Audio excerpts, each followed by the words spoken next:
Adversity. We all encounter it in some form in our lives, but it's in the ways in which we deal with it that determine what kind of a person you are. Today, I will share a few examples of adversity I've faced in my life. When I was 5 years old, my family moved to the United Kingdom. I got my first real taste of adversity in this first year of school. What many people don't know is that schools across the pond start earlier than schools here do, so I began my school career already a solid year behind my peers.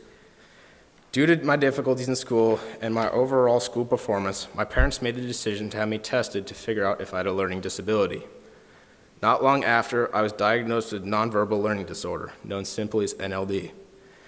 This means I excel in subjects like English, but have extreme difficulty when it comes to things like math. This also applies to difficulty in understanding and seeing patterns, nonverbal cues, as well as sarcasm. On top of NLD, I was diagnosed with low muscle tone, which impacts my reaction time to things because of my underdeveloped muscles, making me more injury prone. To combat all of this, I was enrolled in occupational therapy classes where I met with various professionals over the next few years to improve things like my extreme lack of coordination, as well as my atrocious handwriting. I did this for a number of years and cannot thank my parents enough for supporting me through this time despite my complaining.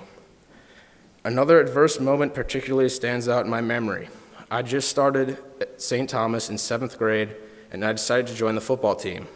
The main reason was that I'd been a soccer player, a lazy one at that, and decided that football required a lot less running. Well, sorta. Thanks, Coach OB. My time to shine came in summer practice. Mr. Weber told everyone who was interested in the kicking position to tee up a ball, and the farthest ball wins the spot. The stiff competition was between me and A.J. Card, who kicked a ball that went about 35 yards. Thinking that I could easily beat that distance, I lined up, envisioning my moment to prove that I could be the next Wyatt Schmidt. I couldn't have been more wrong. You see, I neglected to realize I put the ball on the tee upside down, resulting in a spiraling kick going 15 yards and out of bounds. I spent the rest of the year on the bench as a four-string offensive tackle, seriously considering my future in football. My parents enlisted the help of kicking experts Chris Hughesby and Mr. Schmidt, Wyatt's dad. With their help, my skills improved over the years and helped me finish my cadet career this fall with an all-district honorable mention award. In the next 4 years, I will further experience adversity. As some of you know, I will be attending the Military College of South Carolina, the Citadel, next year with the opportunity to compete for a spot in the Division I football team. The Citadel is no ordinary college.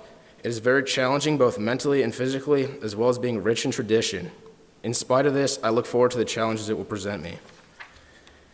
I'd like to thank my parents for all the sacrifices they made to help me succeed despite my stubbornness. I'd also like to thank Mrs. Rasmussen for all of the help she's given me ever since 5th grade. Words cannot adequately describe my gratitude for preparing me for the academy in the years after.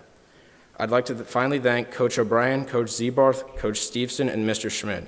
These men have all taught me what it is to be a responsible young man of character and integrity. In closing, embrace adversity head on, keep a champion mindset, and you'll succeed in the end. Thank you, God bless, go Bulldogs, fire those cannons.